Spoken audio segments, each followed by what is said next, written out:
começar a compartilhar, então. Então.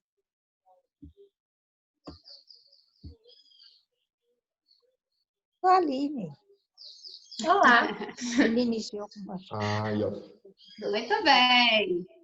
Agora, eu não sei como é que funciona, se me pedirem para entrar, aparece na minha tela? Deve aparecer, Aline. Eu nunca mexi no Zoom, então eu não vou saber Eu tô vendo. informar. Sim. Mas tem problema não, a gente coloca a tela do Pablo e aí você já pode tirar o compartilhamento se estiver difícil aí para você. Administrar. Tá, só porque eu não sei como funciona mesmo. Tá. Pode passar, Aline. Vamos começar então? Vamos começar então, gente? Sim. Primeiro momento, eu gostaria de agradecer a vocês por estarem participando do curso, né? Eu, a Aline, a Patrícia, a Larissa, estamos muito felizes com a presença de todos vocês aqui, de coração, né? E eu espero que vocês possam aproveitar o máximo possível desse momento. Pode passar, Aline. Então, não está passando. Não está. Enquanto a Aline vai tentando passar, eu vou me apresentando, tá? Meu nome é Pablo, eu sou psicólogo, atuo aqui em Betim, né? Eu sou facilitador de CNV também, que é a comunicação não violenta.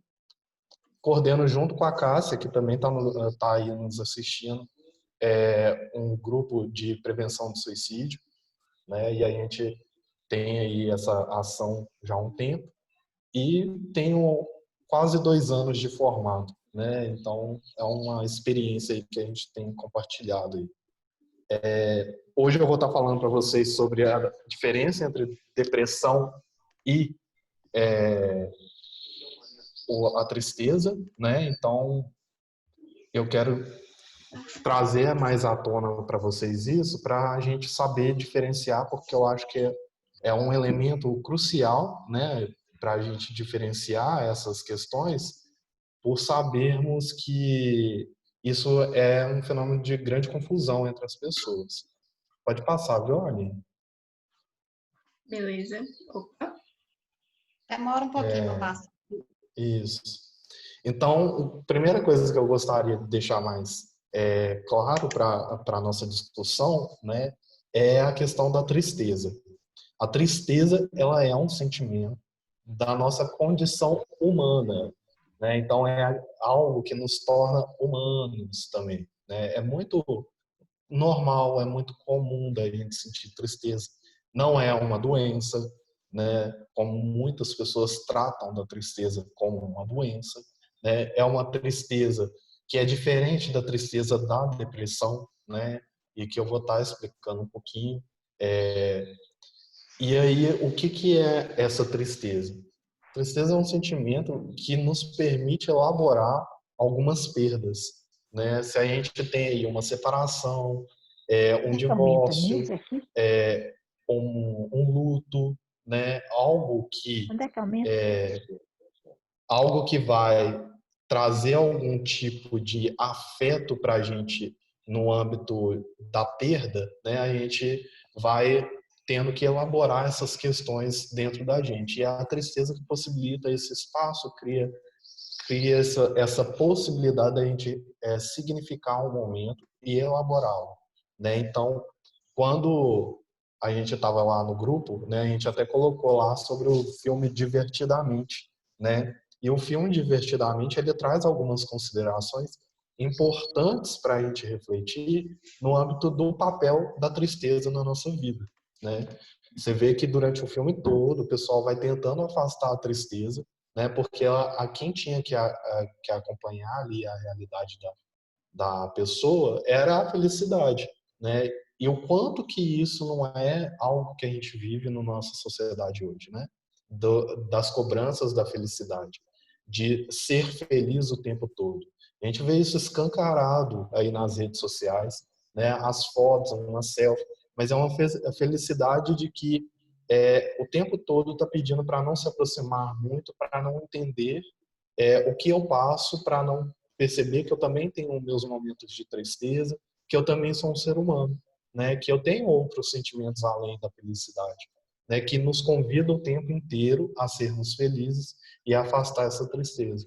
Só que a gente lá no filme mesmo, a gente vai vendo, né, que a tristeza ela tem um papel fundamental na elaboração desses momentos em que a felicidade não dá conta, né? E aí a gente precisa sentir, se permitir sentir essa tristeza para a gente não ter um adoecimento, né, disso. Se a gente deixa de sentir essa tristeza, é que a gente vai ter que pensar, né, se do quão isso é normal ou não, né? Se é uma situação, por exemplo, de luto, né? Eu perco meu pai, minha mãe, e eu não sinto nada, né? Eu tenho que investigar e o que é dessa minha história aí que está me impedindo de me sentir triste com esse fato, né? Então, a presença da tristeza é algo absolutamente comum, muito normal para a gente sentir, como eu disse antes, ela nos aproxima da nossa condição humana. A ausência dessa tristeza que a gente tem que investigar também, né? Não é o tempo todo que a gente vai ser feliz. E aí, tratando dessa questão, né, a tristeza que eu estou falando aqui é uma tristeza momentânea, é uma tristeza que vai ter um motivo, né? Então, como eu disse antes, uma perda, uma separação, né? Um episódio aconteceu, ou eu fiz uma mudança e eu preciso elaborar porque também, de fato, é uma perda, né? Não é uma perda de um parente, de alguma coisa, mas é uma perda de um lugar, né? Assim, eu saí de um lugar e fui para um outro, né? Eu preciso elaborar essa mudança, né? A gente tem que ir acompanhando aí o que está acontecendo no nosso dia a dia, no nosso cotidiano. E então, ela tem um motivo, né? Na depressão, a gente vai ver isso muito como um adoecimento psíquico, né? A depressão é uma doença, é uma condição clínica, né? Então, a gente tem aí até 2 anos atrás que o Brasil, dentro da América Latina, era o país com maior número de casos de depressão no mundo.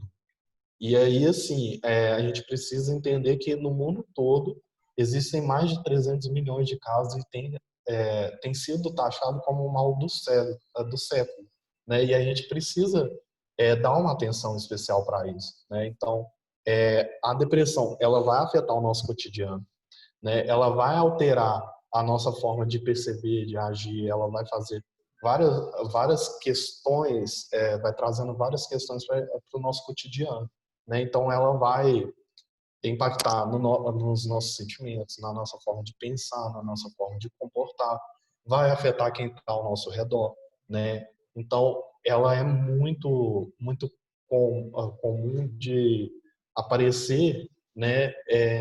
Quando a gente não tem um motivo, né? A tristeza da depressão é uma tristeza mais profunda, né? Ela não tem uma causa exata, né? Então, a pessoa vai estar triste porque ela vai estar triste, não tem um motivo, né? E a tristeza da depressão, ela não pode ser dada como um fator isolado, porque ela é um sintoma da depressão, né? Então, se você é muito comum, né, das pessoas acharem que por uma pessoa estar triste, que ela está se deprimindo, né? E que está entrando em depressão. E não é assim que a gente tem que elaborar um diagnóstico. O diagnóstico ele está presente ali diversos tipos de sintomas, né? A Larissa vai abordar os sintomas aí para a gente mais à frente, né?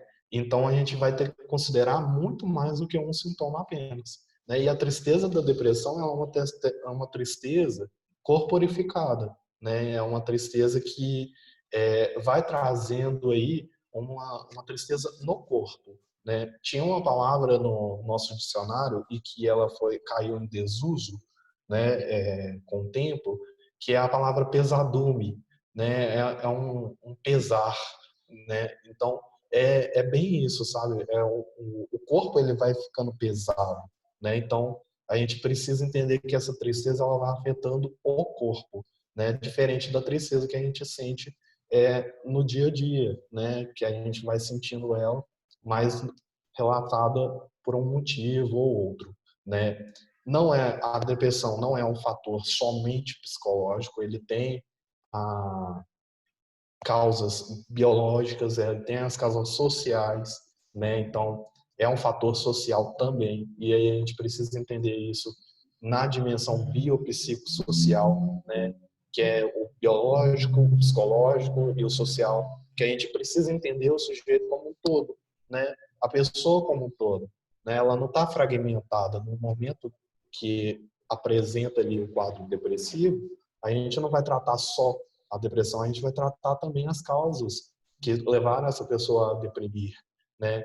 Então, diferente da tristeza, que em alguns momentos, por exemplo, a gente vai precisar de uma ajuda, né, para elaborar esses fatos das perdas, né? E aí a pessoa pode ou não procurar, né, o psicólogo para poder auxiliar ela nesse momento de elaboração. Na depressão, ela com toda certeza, ela vai precisar de uma ajuda técnica, né? E aí vai entrar o psiquiatra, vai entrar o psicólogo, vai entrar toda uma equipe para dar um suporte para essa pessoa, para ela poder conseguir identificar com mais clareza todas essas questões que vão estar em torno dessa depressão, porque essa pessoa ela não vai trazer somente a depressão, mas ela vai trazer todo um quadro por trás, né? Ela não é porque ela vive um quadro depressivo, né, que ela vai deixar de viver a vida dela, né? Ela vai ter as questões cotidianas dela, a família, os amigos, né, todo o emprego, né, toda uma questão que ainda vai circundar a vida dela, apesar do quadro depressivo. Então, também essas questões vão precisar ser vistas, né? Então, todo o manejo que vão precisar, né, fazer para poder tratar essa depressão. A Aline vai trazer algumas considerações mais à frente sobre as formas de tratamento, né? Mas uma diferença marcante entre a tristeza da nossa condição humana e a tristeza que o pessoal vai sentir, né, na depressão é que a tristeza da nossa condição humana, ela é uma tristeza que ela cessa com o tempo, ela é momentânea, né? Na depressão, essa tristeza ela vai ser contínua, né? Em alguns casos, ela vai estar aí uma tristeza mais crônica, né? Que vão levar por mais tempo, né? Então, ela não tem motivo, ela tem aparente, né? Ela não vai ter um momento apenas, ela vai ser uma tristeza mais contínua, uma tristeza profunda mesmo, né? A Larissa vai entrar mais nessas questões. E aí o que pode acontecer se a gente não trata essa depressão, né? Não trata ou trata indevidamente, né? Vai acontecer uma baixa na qualidade de vida das pessoas, né? Pode ser que se associe, né, às ideações suicidas, né, e pode afetar também as pessoas que estão ao redor dessa pessoa. É muito comum, né, e eu vi lá no grupo também, que algumas pessoas relatam, né, que elas têm parentes, têm amigos, têm pessoas próximas delas que estão vivendo um quadro depressivo e que elas não sabem como agir com essas pessoas, né, como que elas vão ajudar essas pessoas, né? É um sentimento muito grande de impotência, né? E aí as pessoas também que estão passando por uma fase da depressão, né? Elas também vão sentir isso.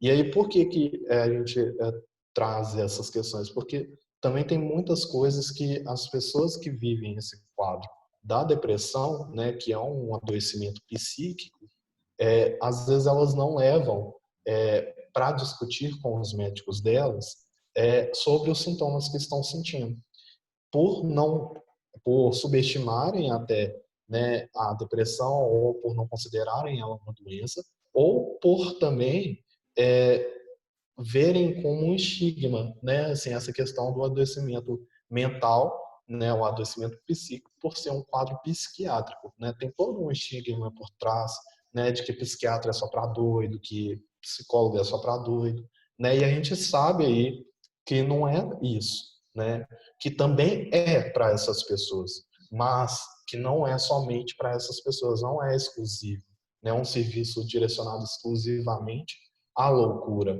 né? É um serviço direcionado também para as pessoas que precisam, né? Assim como o psicólogo ele não vai tratar somente do adoecimento, ele vai tratar também do autoconhecimento, de diversas coisas, né? E aí a gente vai podendo trabalhar essas questões. Eu acredito que a diferença mais marcante mesmo seja essa, sabe? A tristeza que a gente tem no nosso como a tristeza como um sentimento e condição humana, né? Só E avisar aqui, Pablo, que pode ser que a sala caia, mas a gente vai voltar pelo mesmo link, tá? A Então, sala se não por vai acaso... cair. Acabou de aparecer para mim que a gente recebeu tempo ilimitado. Ai, que graças a Deus. ótimo, que ótimo. Porque apareceu para mim que ia encerrar. Então tá ótimo, Pablo, pode continuar. Tá. E eu acho que a diferença mais marcante é essa, sabe? Que a tristeza como sentimento em condição humana, né? E é momentâneo, é uma tristeza que a gente vai sentir por algum motivo, né? E na depressão é uma tristeza mais corporificada, né? É esse pesar do corpo, né? E então a gente vai precisar identificar aí os motivos, as causas, né? E tratar isso, né? Quanto na tristeza, como a gente pode conseguir elaborar sozinho, né, essas questões, ou às vezes a gente pode necessitar de ajuda para poder elaborar, né, com um psicólogo, né, algum profissional da área da saúde mental, né. Na depressão, ela vai necessitar de fato de uma ajuda técnica, né, para poder lidar melhor com essa questão, tratar realmente a depressão, porque é um adoecimento, né? Se eu tenho, por exemplo, uma doença, por exemplo, hipertensão, né? Eu vou ter que ir lá no médico para poder ver, né? Fazer os exames para ver se eu tenho a hipertensão realmente, e aí a partir disso bolar um tratamento a partir disso, né?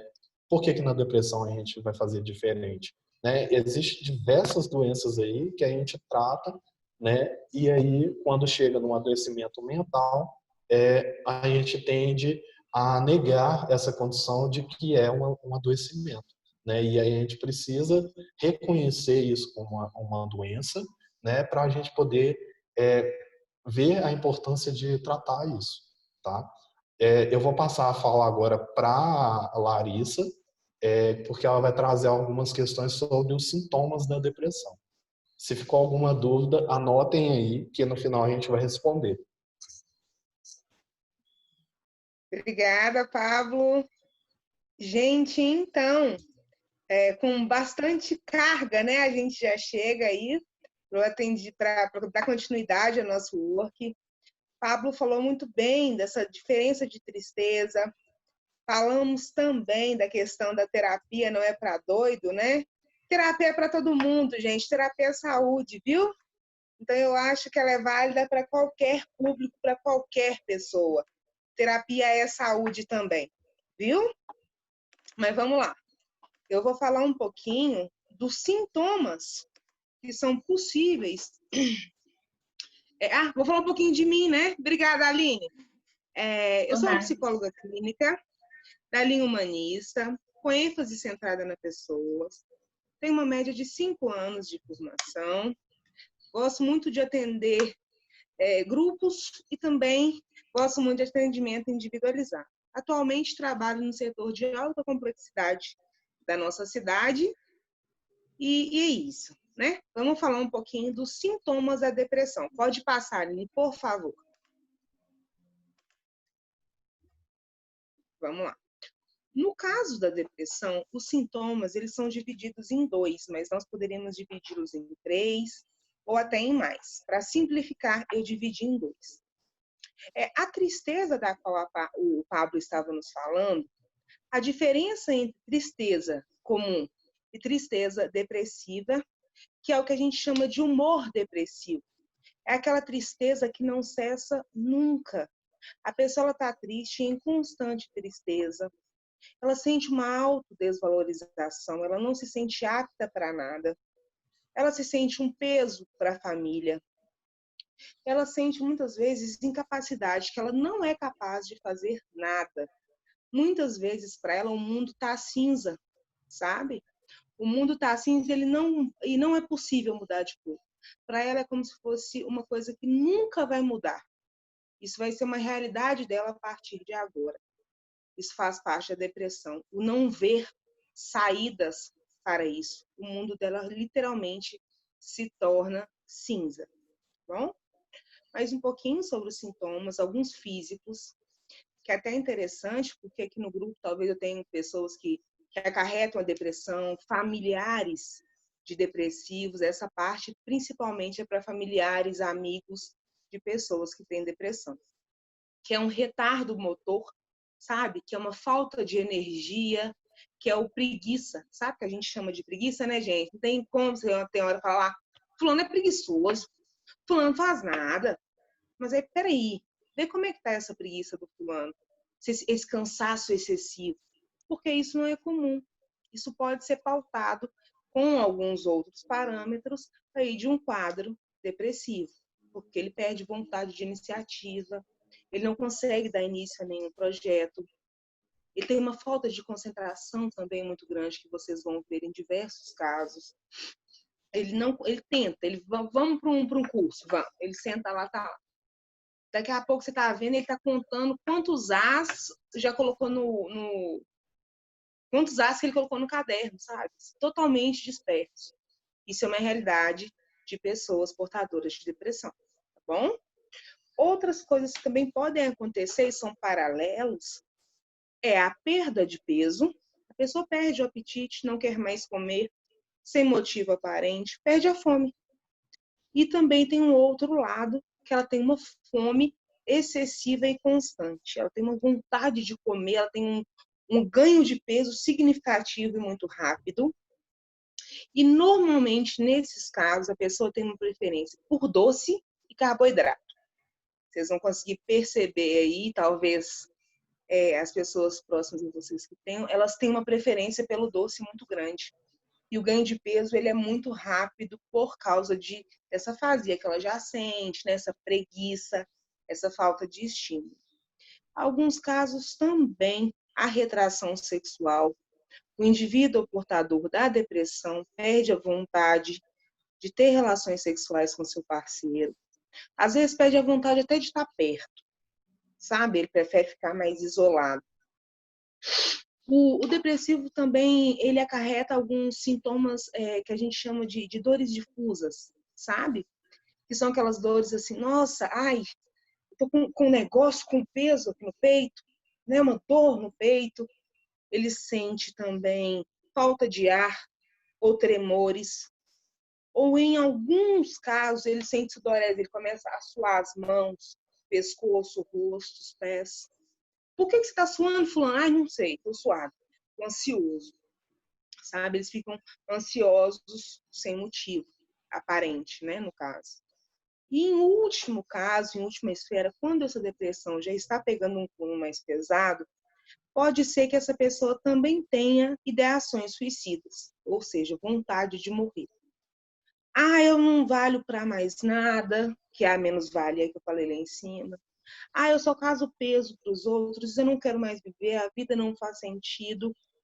E aí ela começa a pensar em morrer. Ela começa a pensar em suicidar, como tirar a própria vida. A depressão, ela chega até este nível máximo. Mas assim, lembrando que tudo é tratável. A depressão, ela é sim, como já falar da Cime, vai ser continuando a falar pela Patrícia, pela Aline, ela é uma doença. Em alguns casos, ela precisa de um auxílio medicamentoso para estabilização do mesmo.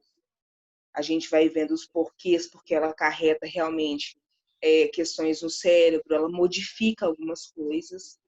Então, é necessário, em alguns momentos, que nós agimos juntos, psiquiatra e psicólogo, que não é só para doido, viu, gente? É de uma maneira muito geral.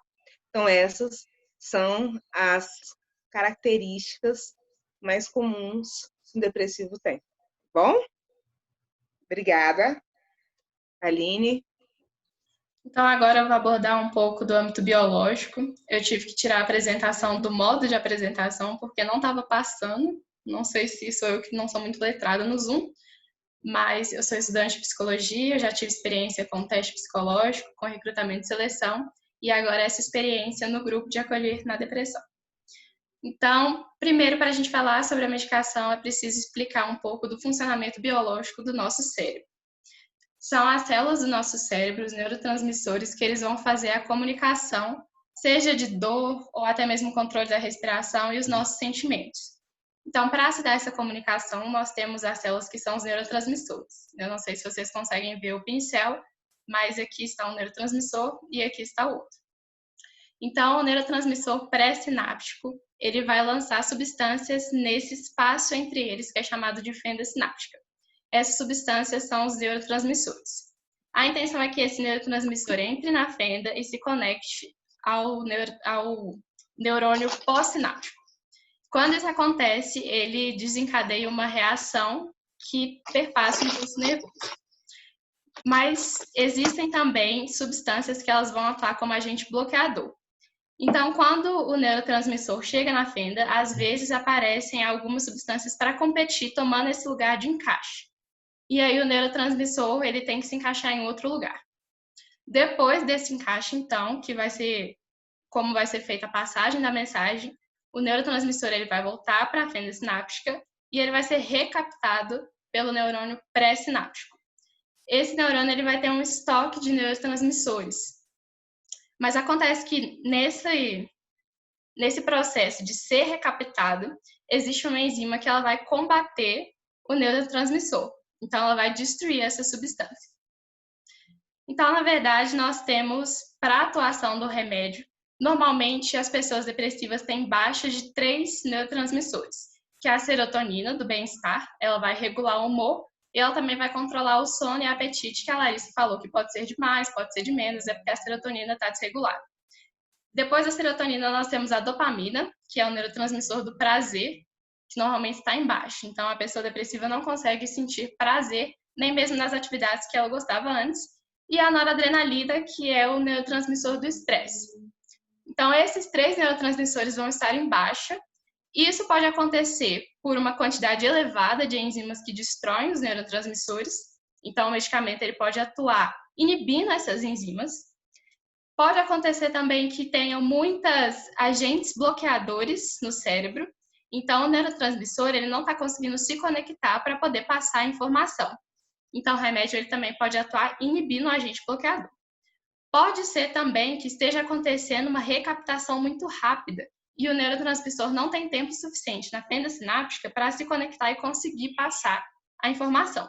Então, o medicamento ele também pode atuar inibindo a recaptação. Bom, então, como tempo de efeito, nós temos 1 mês para o remédio começar a fazer efeito.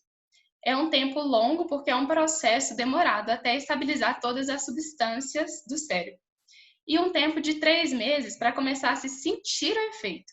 Então, eu fiquei sabendo de pessoas que usam a medicação recomendada pelo psiquiatra, mas apenas quando estão se sentindo muito tristes. E assim, a medicação não consegue ter efeito, porque ela precisa de uma graduação para conseguir reequilibrar as substâncias do cérebro. Existem pessoas também que não tomam medicação por medo de dependência. Mas hoje nós sabemos que a dependência ela acontece quando existe uma retirada abrupta da medicação.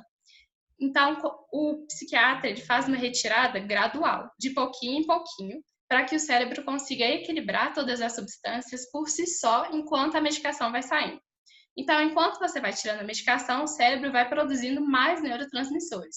E assim você consegue se manter estável mesmo sem a medicação. Mas cada caso é um caso. Então, é muito importante consultar um psiquiatra, porque ele vai avaliar qual medicação vai ser melhor para o paciente, no quadro dele, e se isso realmente vai ser necessário. Muitos psiquiatras, eles recomendam a medicação mesmo em casos leves, e muitos não recomendam. Então, é muito individual, depende do histórico da pessoa e de outras causas que vão contribuir não só na biologia. Nós temos, então, medidas naturais que vão ajudar a medicação a fazer efeito e vão ajudar o paciente a se recuperar mesmo sem a medicação. Então, uma é beber água. Parece um senso comum, mas beber de 2 a 3 litros d'água faz com que o seu sangue circula de forma mais rápida, de forma melhor, e assim o remédio consegue passear por todo o corpo, fazendo efeito mais rápido. Dessa forma, também os neurônios são mais bem oxigenados e recebem mais energia para conseguirem se recompor por si só. Mas, claro que beber água não é tão mágico assim, então você não vai tratar a sua depressão bebendo água. Existe também a atividade física. A atividade física, ela libera endorfina, que são hormônios que vão regular o cortisol, que é um hormônio do estresse. A endorfina, ela traz uma sensação de bem-estar e o cortisol, quando está muito elevado, traz uma sensação de estresse, agitação, que é muito comum na ansiedade também. As pessoas com quadro depressivo que têm cortisol muito alto costumam ter uma comorbidade com a ansiedade. Então, a atividade física ela vai ajudar a regular esses hormônios, fazendo com que a pessoa se sinta melhor. Nós temos também o sono reparador e a alimentação. Na alimentação, não é recomendado que se coma muito açúcar, porque o açúcar é uma substância que traz uma instabilidade de humor. Também não é recomendado que se beba muitas coisas gasosas. O gás, ele inibe a serotonina intestinal. Nós temos glândulas no intestino que produzem hormônios e neurotransmissores. Então, nós produzimos serotonina, que é o hormônio do bem-estar, pelo intestino também. E o gás, ele atrapalha nessa produção. Nós temos também o álcool, que reduz a quantidade de água no sangue. Então, beber álcool é bem prejudicial à circulação do sangue, à oxigenação das células, dos neurônios, atrapalha a medicação e agrava a depressão. Então, quando nós regulamos a água, a atividade física e a alimentação, nós conseguimos ter um sono reparador de forma mais consistente. O sono ele tem duas etapas. A etapa de sono não REM e a etapa de sono REM. O sono não REM é quando você está dormindo, mas não está em um sono que realmente repara a sua energia. No caso depressivo, nós temos muito sono não REM. O sono REM ele vai, de fato, ser o sono reparador e ele é regulado por diversos hormônios. E, de uma forma geral, quando você regula a sua água, a sua atividade física e a sua alimentação, você traz uma regulação natural do corpo como um todo. Então, você consegue ter mais sono REM. Também não é recomendado que se durma menos de 8 horas ou mais de 9 horas, porque tanto para um extremo quanto para o outro, você pode agravar a depressão. Nós temos métodos de relaxamento que vão ajudar a ter um sono mais reparador. Então, são meditações. Algumas meditações são muito difíceis, mas existem meditações mais simples. Então, se você colocar uma música relaxante, seja uma música que você gosta, ou então uma música que simule barulhos naturais, e for pensando nas suas partes do corpo. Então, tornar-se ciente dos pés, das pernas, e ir subindo até regular toda a sua respiração. Isso traz um estado de relaxamento que favorece o sono como um todo e um sono reparador. Então, agora nós vamos falar sobre as causas não biológicas. Vamos lá. O meu nome é Patrícia, eu sou psicóloga já há mais de 25 anos e também sou consteladora, então a gente vai trazer tanto uma abordagem aqui das diversas linhas da psicologia, quanto da constelação familiar, que não é considerado psicologia, viu, gente? Não é autorizado pelo CRP, mas como eles fazem o estudo, eu também vou trazer a leitura corporal, porque não tem nada a ver com a psicologia, mas a gente dá uma visão ampla daquilo que está acontecendo com o sujeito. Então, nós vamos começar com a visão da psicanálise. E aí, para a psicanálise, gente, o precursor da psicanálise foi Freud. Então, a gente tem que entender um pouco do que Freud dizia sobre depressão. Então, ele dizia que é uma perda subjetiva, ou seja, aquilo que a gente perdeu, a gente nem sabe o que a gente perdeu. Então, tem essa perda subjetiva que não está na nossa consciência, ela está completamente no nosso inconsciente, a gente não tem muita noção de que há um sentimento de perda e nem de que perda é, e o indivíduo vai se identificar com aquele objeto perdido. Então, quando ele identifica com o objeto perdido e ele tem raiva porque perdeu aquele objeto, ele vai dirigir para si mesmo toda a recriminação e toda a raiva. E isso é o que Freud considerava que é o estado depressivo. Ou seja, é aquela pessoa que odeia o objeto e depois passa a odiar a si próprio. Melanie Klein, que também é da mesma visão da psicanálise, ela acredita que existe uma raiva inconsciente que ela normalmente é dirigida contra a mãe quando a mãe não atende a criança, ou quando não faz o que a criança quer, que é o que todo mundo sente é normal. E aí, a partir do momento que ela tem essa raiva, ela vivencia também, junto com a raiva, uma culpa. Então, eu tenho culpa de ter raiva de uma pessoa que eu tanto amo. E aí, ela teme a perda da mãe, e isso é o que pode causar depressão, de acordo com a visão de Melanie Klein. Se olharmos para Lacan dizia que há uma perda da onipotência, aquele momento que a gente acha que a gente tem um poder imaginário que jamais a gente teve de verdade, né? Que jamais vamos ter, mas que é como se tivesse destituído desse poder, e há um desejo de recuperação desse poder, sentido como angustiante, porque é vivido como algo irrealizável, né? Bem no ideal. Então, essas são as várias visões da psicanálise, e a gente vê que nelas há muito da raiva, há muito da agressividade. Na visão da terapia cognitivo-comportamental, gente, cognitivo-comportamental é aquela terapia que trabalha muito os seus pensamentos, porque ela diz que aquilo que você pensa, você sente e vai ter uma reação de acordo com isso. Então, ela coloca dos esquemas cognitivos, que são todas as crenças, atitudes, regras que nós aprendemos na infância. E aí, cada pessoa vai formar o seu próprio esquema cognitivo. Então, cada um recebe o mundo de um jeito e forma o seu próprio esquema. E aí, esses esquemas, eles podem ser mal adaptativos. Ou seja, a criança teve alguma experiência que não foi legal, que ela percebe como dolorosa, e que vai gerando uma dificuldade para enfrentar situações ou problemas na vida adulta. Quando isso é recorrente, ou seja, a criança vai vivendo várias vezes essa dificuldade, ela entende que é uma situação ruim, e nesse ponto ela pode vivenciar uma restrição, uma depressão mesmo. Então, assim, ela vai criando pensamentos automáticos, e esse pensamento automático, gente, ele não é convidado a penetrar no nosso cérebro, não. Ele vem sem ser convidado.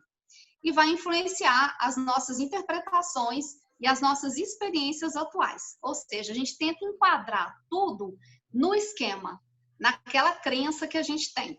Tudo que refuta a crença, a gente finge que não está vendo, ou a gente dá uma outra explicação, tá? Então, como se a gente pudesse receber o mundo só de um ponto de vista, que é uma tentativa que nós fazemos. E essa é a interpretação da cognitivo-comportamental.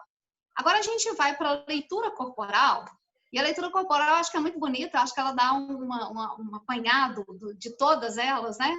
Que a leitura corporal fala o seguinte: toda vez que a pessoa está em depressão, ela está numa redução de si mesma. Então, ela reduz a importância que ela tem, ela reduz o direito à prioridade que ela tem, ela reduz a força de influência que ela tem, o poder de escolha e até o sentimento de posse. Essa redução é uma forma de se sentir parte integrante, aceita e valorizada. Então, se eu estou sentindo que o meu querer demais está sendo ruim, as pessoas não estão gostando de mim por isso, eu vou reduzir o meu querer. É mais ou menos isso que a leitura corporal fala. E ela diz que temos mais ou menos umas 50 causas da depressão.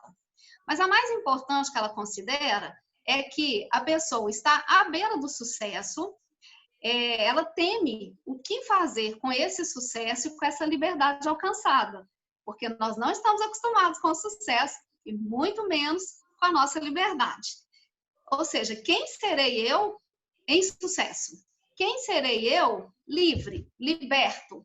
Então, a gente teme isso e, nesse momento, a gente recua, e é esse recuo que seria a própria depressão. Ou seja, ela lança uma pergunta aí, né, de qual satisfação por si próprio foi negada. Se a gente olha na visão das constelações familiares, gente, e até da linha sistêmica, que tem um pouco parecido, né, com a constelação, nós temos aqui diversas causas na constelação.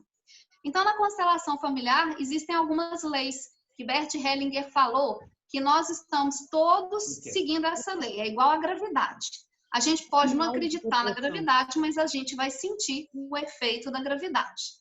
E a constelação é a mesma coisa. Uma dessas leis, gente, seria a lei da inclusão. Toda vez que tem alguém da sua família que foi excluído, pode ser por aborto e ninguém fala que foi abortado, pode ser por alguma pessoa que cometeu alguma coisa que todo mundo achou errado, né? Um suicídio, um assassinato, aí ninguém fala mais sobre aquela pessoa. Então, Bert Hellinger considera que essas pessoas elas foram excluídas do nosso sistema. E os descendentes, eles tomam para si uma carga por amor. Bert Hellinger sempre fala das leis do amor, tá? Tudo que a gente faz na constelação familiar é por amor. Então, ele vai pegar essa carga dos seus antecessores. Sejam eles pais, avós, bisavós, tataravós, você pode não ter nem conhecido, você pode não saber da história, mas você vai pegar aquela carga de uma forma inconsciente, porque há na sua família alguma história que precisa ser revista para que as pessoas sejam incluídas com amor, né? Ele fala também, na constelação familiar, que pode ser não querer tomar um dos pais. Ou seja, a pessoa tem dificuldade de aceitar ou o pai, ou a mãe, ou ambos, do jeito que eles são. E quando tem essa dificuldade, pode vir a gente perder o gosto pela vida. Porque os pais, gente, foram aqueles que nos deram a vida. E se eles nos deram a vida e a gente recusa a vida, a gente recusa o presente que foi dado por eles.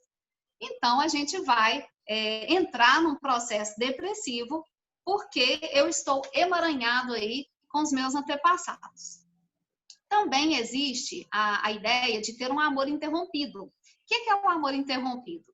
É aquele momento em que o filho é retirado da mãe, por diversas causas, tá? Pode ser por falecimento da mãe, pode ser por viagem, pode ser por adoção, rejeição. Então, essa criança, numa tenridade, mais ou menos entre 0 e 5 anos, ela encontra a mãe ausente. E isso pode ser até por um dia, tá, gente? Não significa que a mãe se ausentou o tempo todo. Então, ali a gente tem esse amor interrompido, que faz com que o filho negue o pai ou a mãe e não tome de novo, né, a vida que vem deles. Tem também a questão da gente ocupar o lugar de alguém que já se foi. Então, isso é muito típico quando a gente tem irmãos que não conseguiram sobreviver, eles morreram ou natimortos ou abortos, então a criança em seguida, né? Quando tem um aborto aqui, logo em seguida nasce uma outra criança, ela tem uma tendência a ir para o lugar desse irmão que faleceu. Indo para o lugar desse irmão que faleceu, dentro do sistema dela, né? Ele pensa o seguinte: se o meu irmão não pôde vir à vida, eu também não tenho direito à vida. Então, entra também num processo depressivo. E quando a gente também olha pela linha sistêmica, a gente vai olhando todas as ligações, a gente abre o genograma mesmo do sujeito, para a gente entender quem foram os pais, avós, até onde ele conseguir informações, para a gente entender que ligações ele tem com quem ele se identifica e de onde está vindo isso relacionado ao próprio sistema. Isso é bem da linha sistêmica, tá? A gente fala também na constelação, né, que quem se limita à dor sem receber, né, eu dou, mas não recebo. A gente vai se tornando oco, a gente vai se tornando vazio e vai cair facilmente na depressão. Tem um livrinho que eu já até indiquei para a Cláudia leu, que é bem bonito, que é a Árvore Generosa, que fala muito disso. A árvore generosa é uma árvore que ela tem um menino, e esse menino vem até a árvore, ela sempre ama quando esse menino vem, e esse menino brincava muito com a árvore, né? Balançava no galho, etc., dormia na sombra, comia as maçãs, até que um tempo esse menino foi crescendo, e aí ele já não tinha mais interesse de brincar com a árvore. Então, ele sempre ia lá e falava assim: olha, eu estou precisando de dinheiro, você tem dinheiro aí para me dar?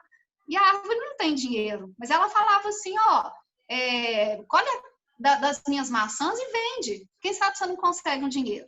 E assim o menino fez. Aí o menino precisava de um barco. Aí a árvore falou assim, olha, corta aí o meu tronco e faz. Quem sabe você não consegue.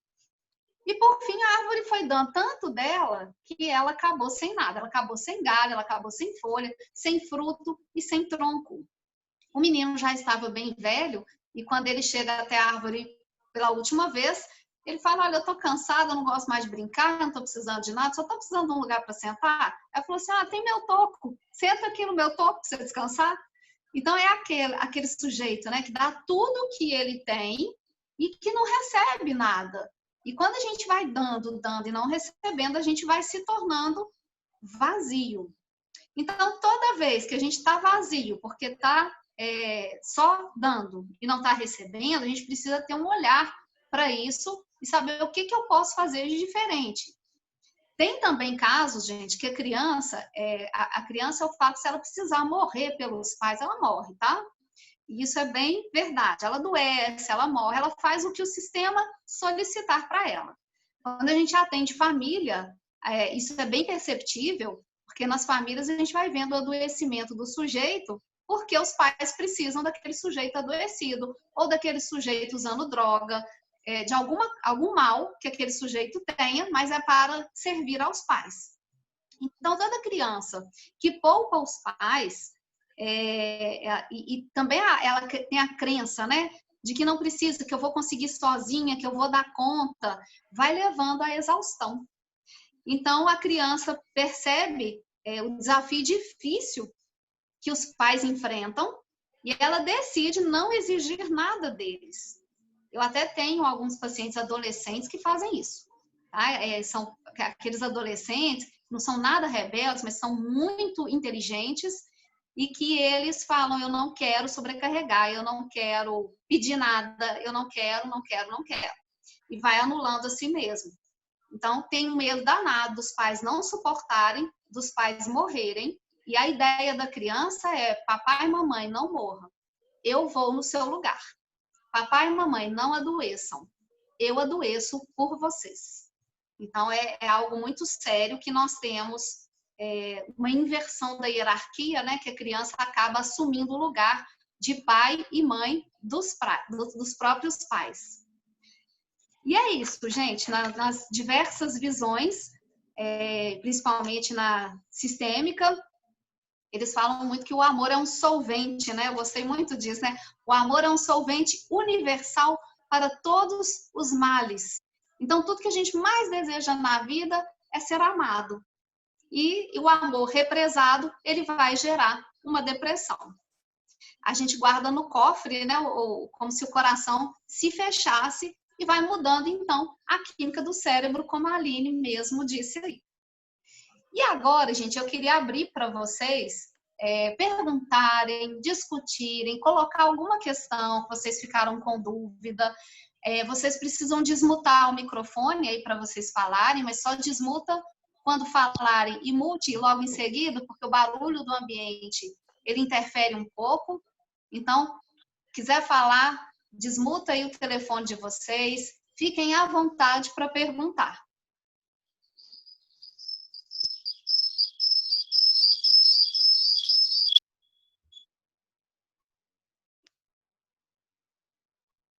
Vamos lá, gente, fiquem à vontade, podem falar, estamos aqui aguardando vocês. O que vocês trazem para a gente? Se não tiver pergunta, diz para a gente o que vocês acharam, como é que foi para vocês receber esse amontoado de informações. Se alguém quiser compartilhar uma história. Se ficou claro para vocês, né?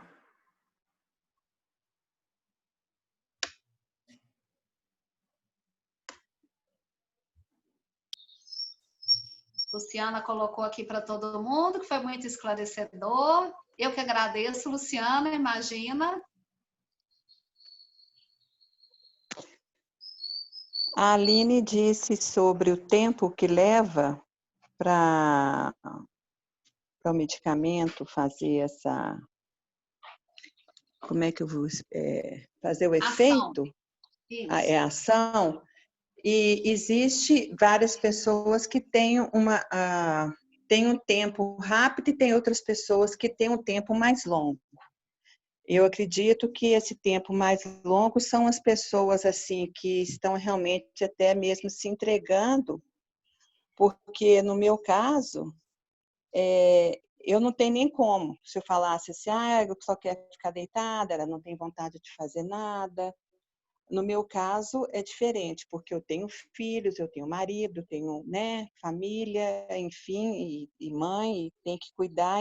Então, talvez isso até me ajude a levantar, mesmo assim, sem a vontade, e aquela vontade de ficar deitada, aquela vontade só de tomar um medicamento, sem força, sem ver a vida lá fora da forma que eu via, né? Graças a Deus, agora eu já estou vendo, Patrícia sabe disso, porque ela que tem cuidado de mim com muito carinho. Então, é isso. Eu creio, e igual eu falei com a Patrícia, isso também existe de cada pessoa, eu tenho fé que isso vai passar.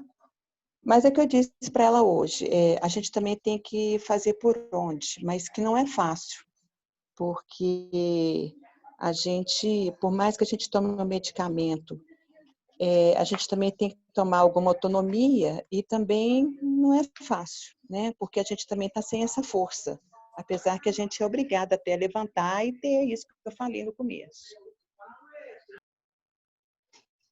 É Isso bastante aí, variável. Cláudia. Tem um pouco a ver de como que o corpo consegue lidar também com a substância, né? A gente está vendo isso com o coronavírus agora, como que o corpo vai lidar com o vírus, que é muito variável. É muito ímpar. Cada corpo uma surpresa. Literalmente. A Cristina colocou aqui que foi bem amplo, esclarecedor, até para ela que é psicóloga, colega. Depois a Luciana colocou: existem sugestões naturais para atuar como os inibidores das enzimas, bloqueadores ou receptação, como a Aline também expôs? Então, para atuar como inibidor das enzimas, não. A solução natural, até acho que a Aline já colocou um pouco aí, viu, Lu? Que seria a ingestão de água, os alimentos naturais, o exercício físico, né? Porque o exercício físico também vai ajudar em criar alguns hormônios, que são os hormônios também de prazer. Então, tem essas coisas que são naturais, a meditação, né? A respiração. Então, tudo isso aí é natural. A Cris está aqui, né? Eu ia até falar agora, viu, Cris? Os óleos essenciais. A Cris, ela é uma pessoa que representa os óleos da doTERRA. Então, são óleos naturais que a gente também pode usar em casos de depressão. Cris, você pode até colocar aí, Cris, qual que você sugere, que você é mais perita nesse assunto de óleos essenciais. E também existem os florais, né, gente? Os florais, a gente tem aí o Rescue e outros demais florais, então vocês têm que procurar uma pessoa que seja também perita em administrar florais. Existem vários florais, né? Florais de Minas, florais de Bar. Então, são vários os florais que são naturais e que a gente também pode usar no combate à depressão. Alguém mais quer falar? Pablo, Larissa, Aline? Sim, aqui é a Roselaine, vocês estão me ouvindo? Sim, Roselaine. Eu liguei a câmera porque eu estou aqui também no estado não muito apresentável, então eu deixei a câmera desligada. Tá bom. Sobre a questão dessa, né, que vocês acabaram de citar aí, sobre essas outras alternativas, mas isso seria no caso, então, se fosse no caso de uma depressão muito grave, talvez não precisaria, no caso mesmo, das medicações, né? Porque uma pessoa que está com uma depressão muito grave, eu acho que ela não vai conseguir fazer meditação, eu acho que ela não vai sentir vontade de fazer exercícios físicos ou até usar óleo, porque talvez ela não vai nem conseguir levantar da cama. Então, seria, assim, uma depressão, digamos, eu não sei se existe esse termo, mas intermediária ou mais leve? Deixa eu só falar um pouquinho, Roselaine, sobre os estágios de depressão. A gente tem de leve a grave. Então, do leve, a gente vai para o leve moderado, aí a gente tem o moderado, a gente tem o moderado grave e a gente tem o grave. Então, quando a gente está no estado leve, a gente ainda consegue manter a nossa rotina, A Cris está colocando os olhos aí para vocês, tá? A gente consegue manter a nossa rotina ainda, apesar de exigir um certo esforço, tá? Quando a gente está no moderado, a gente vai para depressão moderada, existe já uma dificuldade maior de manter essa rotina, e não consegue manter a rotina. Quando nós vamos, isso é no leve moderado. Quando a gente vai para o moderado, a gente tem muitos pensamentos negativos, aqueles pensamentos intrusivos, com um prejuízo expressivo na nossa vida. Então, a gente mal consegue manter algum tipo de rotina. No moderado grave, a rotina agora já sofre vários sacrifícios, já vem aí a vontade de ficar só parado. E no grave mesmo é um sofrimento intenso e que é no estado grave ou até no moderado grave que a pessoa pensa em morrer. No grave, ela já tem uma certeza de que ela quer morrer. E aí vem também os pensamentos de autoextermínio. Então, nesse caso, nesses dois, principalmente, né, no grave, no moderado grave, e até no moderado, é muito necessário o uso de medicamento psiquiátrico. Claro que a gente pode associar o medicamento psiquiátrico com essas outras coisas. Eu posso tomar um medicamento psiquiátrico no floral, eu posso tomar um medicamento psiquiátrico e usar um óleo essencial. Não que a pessoa não queira usar o óleo essencial, mas quem está lá administrando o medicamento, precisa de um acompanhante nesses casos, ele pode colocar ali um óleozinho na pessoa, tá? Ou colocar no ambiente, existem aqueles difusores, né? Então a gente pode fazer uso dessas coisas. Claro que eles não vão querer atividade física, não tem energia para isso, nesses casos, mas uma caminhada que seja, sabe, de 5 minutos, dentro de casa mesmo, que a pessoa não vai querer sair. Então, a gente vai muito naquilo que é fácil para a pessoa. Que seja uma caminhada na sala de 5 minutos e amanhã a gente vai para 6, e amanhã depois a gente vai para 7, e a gente vai aumentando gradativamente para que ela consiga produzir pelo menos um certo hormônio aí que deixa ela mais feliz, mais tranquila. Okay? No tempo dela, né? A gente tem que considerar que existe uma realidade subjetiva ali, né? Que é muito única daquela pessoa, a subjetividade desse sujeito, né? Então, tem todo um fator a ser considerado, as causas sociais, o que deixa ela vulnerável, né? Se tem alguma coisa que deixa ela mais vulnerável, o que funciona para esse sujeito, né? Então, tanto o psicólogo quanto o psiquiatra, quanto os outros profissionais que estiverem envolvidos nas formas de tratamento dessa pessoa, né, com a depressão, eles vão ter que considerar isso, né? Lá no início a gente falou sobre isso, né?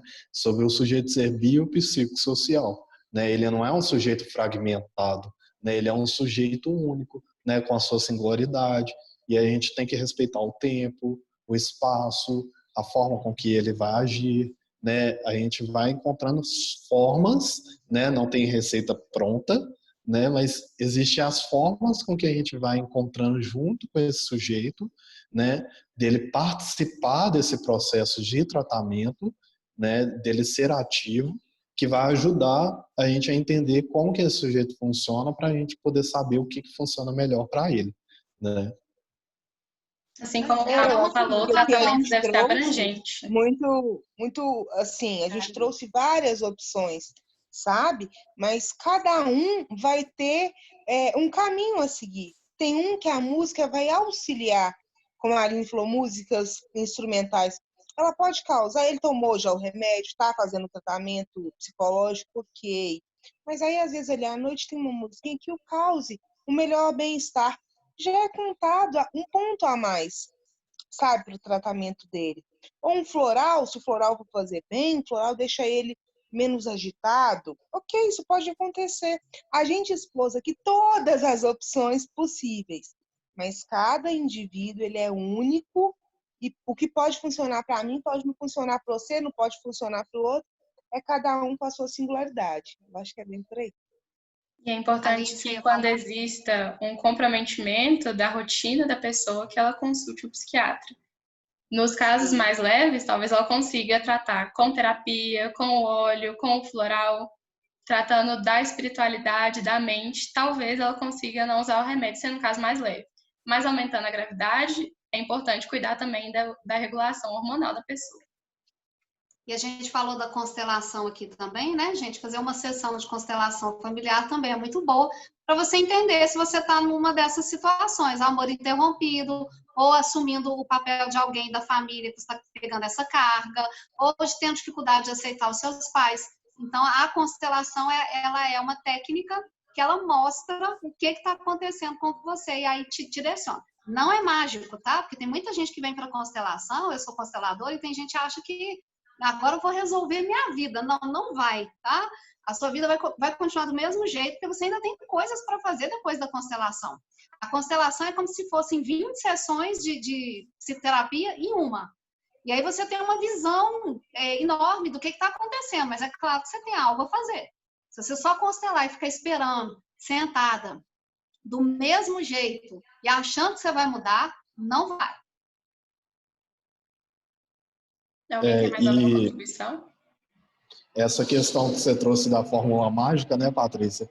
É muito comum da gente encontrar também nos consultórios de psicologia, né? Das pessoas chegarem e já quererem uma resposta, né? Sendo que a resposta está dentro dela mesma, né? E depois que ela consegue entender que ela tem uma responsabilidade sobre as coisas que acontecem em torno dela, né? É que ela vai entendendo o que ela pode fazer para agir sobre essa realidade. Ela não fica tão à mercê disso, né? Quando a gente fala sobre questões sociais, né, a gente fala muito sobre a questão de cor, de classe, né, de várias questões, né, e que em alguns pontos isso é independente da classe, da cor, da pessoa, né, sendo humano, está passível a ter, né, a depressão, né, por ser um adoecimento, né? Mas é claro que algumas situações sociais elas vão trazer uma vulnerabilidade maior, né? Uma potencialidade maior, né? Então, por exemplo, se a pessoa ela tem uma condição de vida muito baixa, né, e aí ela tem uma péssima qualidade do sono, uma péssima alimentação, uma péssima acessibilidade aos serviços de saúde ou aos serviços em geral, isso tudo vai ser fator que vai potencializar, né, o desenvolvimento de uma depressão. Né? Não quer dizer que todo mundo que esteja nessa condição vai desenvolver, mas é muito mais vulnerável a isso, né? Até porque tem a rejeição, né, Pablo? Então, aquilo que a gente falou da leitura corporal, que existe uma redução de si mesmo, que ele se considera pouco importante, sem direito à prioridade, isso a classe social mais baixa sente o tempo todo, né? Então, essa redução de si, aquele botar o freio de mão e recuar, isso vai acontecer com muita frequência, apesar de todos nós fazermos, qualquer classe social fazer isso, todo ser humano faz, todo ser humano também tem medo de sucesso, isso não independe. E até na constelação fala uma coisa bonita, né? Eu não consigo, às vezes, um sucesso se meus pais não tiveram. Então, eu vou até onde eles foram, porque eu fico carregando um monte de culpa por ter sido melhor ou ter uma condição melhor.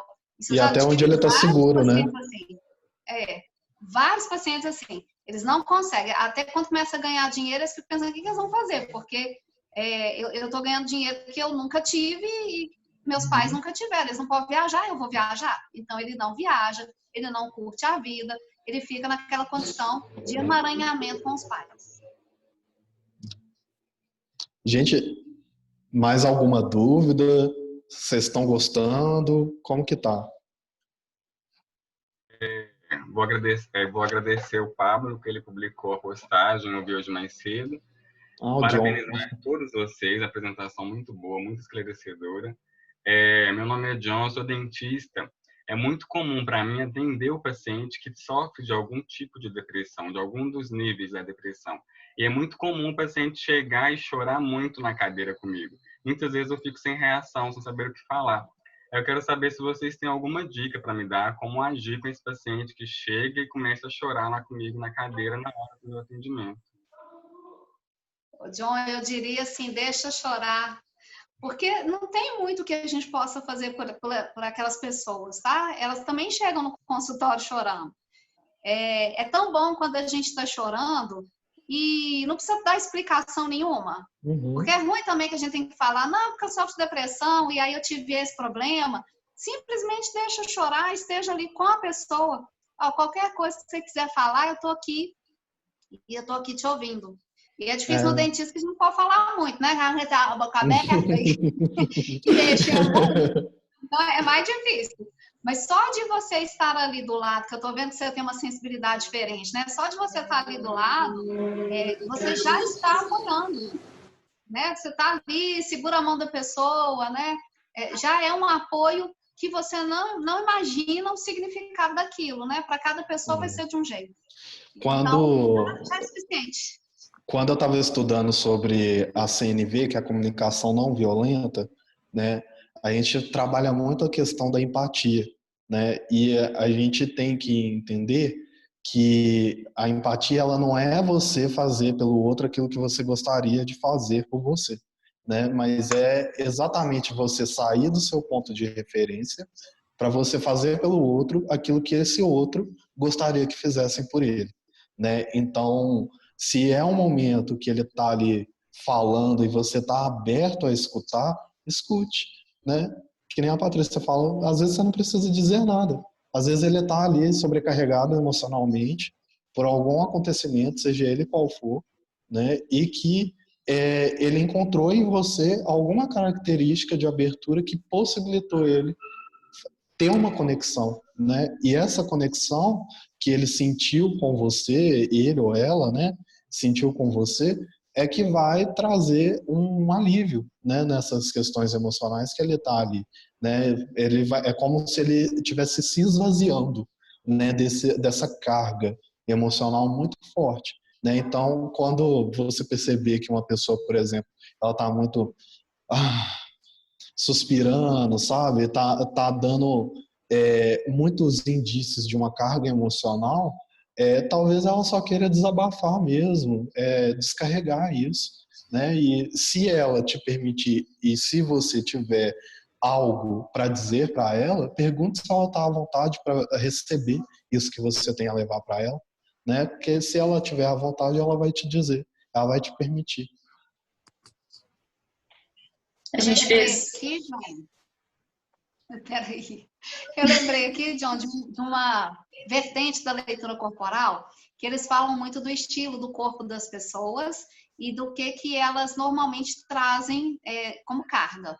Então, eles falam que as pessoas que são mais cheinhas, normalmente eles são mais sensíveis. E essa sensibilidade é uma sensibilidade que as faz chorar. E às vezes faz chorar sem muito motivo aparente, sabe?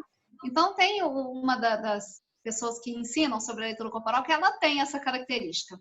Ela fala assim, gente, adoro quando eu tô chorando aqui, e ninguém me pergunta o que é, eu não tenho que ficar dando explicação, às vezes não é nada, sabe? Às vezes tive uma sensibilidade maior e eu tô chorando. Então, ela fala disso, né, de como que é bom as pessoas não ficarem perguntando ou preocupadas ou querendo tirar o sujeito daquele estado, porque ele não tem esse poder de tirar o outro de um estado que ele está. Então, ela fala muito isso, eu acho que isso serviria para você aqui nesse momento, de que às vezes você vai ter o poder de tirar o outro desse estado triste, né, desse estado sensível, mas que se você está ali respeitando aquele momento, já está suficiente. Aline, você ia falar alguma coisa? Eu ia falar muito nesse sentido, que eu lembrei de uma contribuição que uma participante do Grupo Acolher na Depressão fez, que ela falou que ela não sabia como acolher a filha dela, que tem depressão, porque às vezes a filha se sentia muito controlada. E a gente reforçou sobre estar com, às vezes sem fazer nenhuma pergunta, apenas estar com, sem tentar intervir, para ela se sentir mais livre e ao mesmo tempo acolhida. E tem sempre essa necessidade de querer estar fazendo alguma coisa pelo esse outro, né? E é igual a Patrícia falou, de tentar tirar esse outro desse estado. E às vezes esse estado é necessário para elaborar alguma coisa que esteja acontecendo na vida, né? Naquele filme Divertidamente lá, a felicidade o tempo todo ficava tentando tirar a tristeza desse lugar para poder ela sair desse estado, mas ela era daquele jeito. E ela precisava daquele momento dela para ela poder fazer o que ela precisava fazer. Tem muito a ver com acolher, né, gente?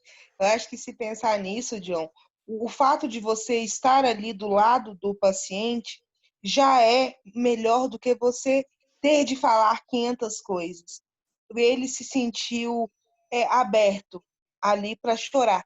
Então, deixe ele chorar e fique ali do lado, esteja presente, acolha. Eu acho que é a melhor dica, assim, que até o nome do nosso grupo. Acolha. Do jeito que vier, acolha. A Luciana comentou, ótima lembrança, amei o filme divertidamente. É um filme muito legal, falar né? alguma coisa, John? A maioria acaba que eles em si já falam alguma coisa depois que começa a chorar, mas realmente tem aqueles que choram, ficam um tempo, não falam nada, mas depois no final da consulta acaba ainda agradecendo porque eu estava ali, estava lá de presença. Isso aí. Você não vai tirar ele da dor, né? Mas só dele falar, por exemplo, ele já está colocando para fora, ele já está elaborando no racional dele as coisas. Então, só a fala já tá bom. Você não vai dar resposta, você não vai dar soluções. Né? Que normalmente a gente chega lamentando, né? Ah, aconteceu isso, tá difícil, o relacionamento com fulano não tá dando certo. A gente não tem a solução disso. Mas só dele falar, ele tá pensando. E se ele tá pensando, é aquele momento de para, respira e pensa. Que é o que a terapia cognitivo-comportamental fala muito, né? Vamos focar no que você tá pensando. E aí a gente vai entender que a gente pode pensar outra coisa. Isso mesmo. Mais alguém, gente? Tem alguma dúvida, alguma pergunta, alguma colocação?